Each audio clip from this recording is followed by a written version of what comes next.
European Union has made a decision that has sent shockwaves through Moscow. Brussels has unanimously agreed to use 140 billion euros in frozen Russian assets as credit for Ukraine.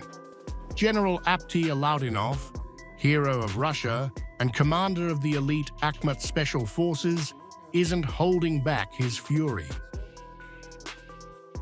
Akhmat, герой Российской Федерации. Apti, здравствуйте. 140 billion euros from our money, from the money of our teachers, doctors, pensioners, and so on, citizens of Russia. The money is serious. For Alaudinov, this move represents a complete break with international norms.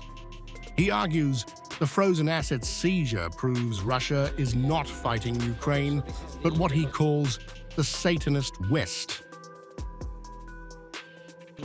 The first question is that there are no longer any norms for the Satanist West that were previously considered common to all states. This is the inviolability of such assets. This once again proves that we are not at war with Ukraine, but with the Satanist West. This is very important because today the last mask has been finally removed from the face of this Satanist West. But Alaudinov dismisses the idea that billions more will change the war's trajectory. Instead, he paints a picture of corruption and theft in Kyiv. It should be noted that these 140 billion will be just as well cut by our enemies. It is clear that those who send this money will stick to the stones, and more than half will remain. Even then, more than half will be stolen from those who came, people who are now in power in Ukraine. And in the end, again, this money will not change anything.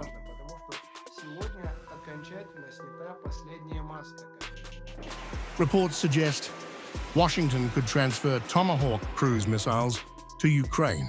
Alaudinov predicts they'll arrive, but insists they won't alter the battle.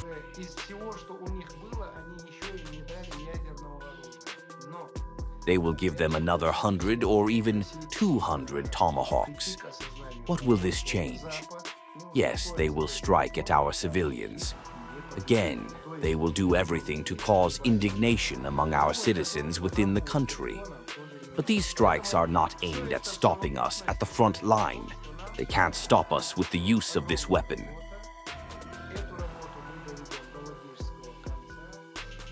As Alaudinov spoke, the Russian Ministry of Defense released its operational briefing for October 1st. Moscow claims more than 1,295 Ukrainian troops were lost in a single day. The North Group reported 145 casualties, the West Group over 220, the South Group up to 305, the Center Group more than 480, the East Group up to 315, and the Dnepr Group about 30.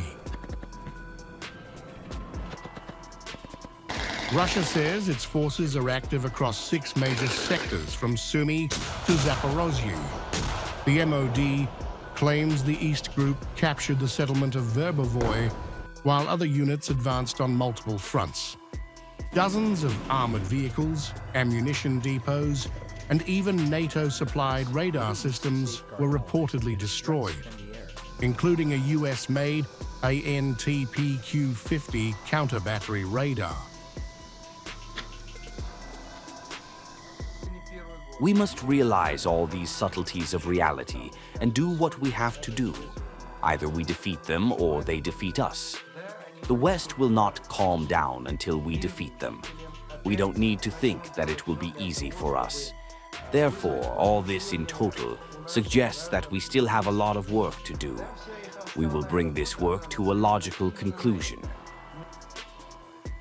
Alaudinov insists his Akhmat special forces remain one of the most stretched yet effective Russian units. From the forests near Kreminna to Belgorod and Kursk, his fighters are holding ground. And he claims they're fully prepared for the bitter winter ahead. Byte Cinco. We continue to be one of the most stretched units of the Russian Ministry of Defense. I have one detachment in the Kremlin forests, Silver Forestry. They continue to destroy the enemy there. Further, it turns out to the Belgorod region and the Kursk region. I can guarantee that our units today are provided with everything we need on the front line, both in warm form and with shoes and everything we need. For Alaudinov, this is no ordinary conflict. He frames it as an existential struggle against the entire West, one that can only end in Russia's victory or defeat